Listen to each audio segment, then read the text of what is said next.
Tātad es esmu Ilta Lāce, un es esmu no resursu centra sievietēm Marta, un mums to radās tāda ideja, mēs viņu vēl neesam īstenojuši, bet tā ir ideja, kā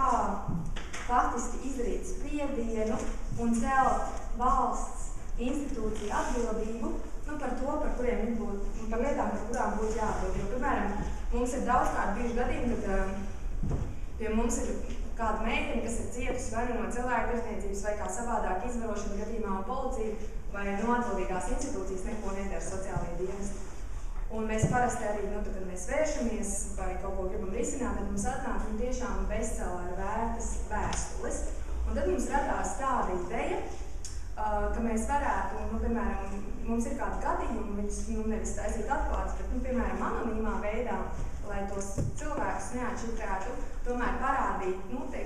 to vēsturi pēc tēci, kas būtu, publiska mūsu mājaslapā vai, pagaidām ir runa par mājaslapu, un ļaut arī cilvēkiem, komentēt un parādīt, ko viņi par šo visu domā, un tādā veidā arī mēģināt celt valsts institūciju atbildību, lai palīdzētu reāli risināt lietas un darīt tas, kas viņiem darās. Jā, es pat nezinu, kā lai to pavisam īstenot par lai.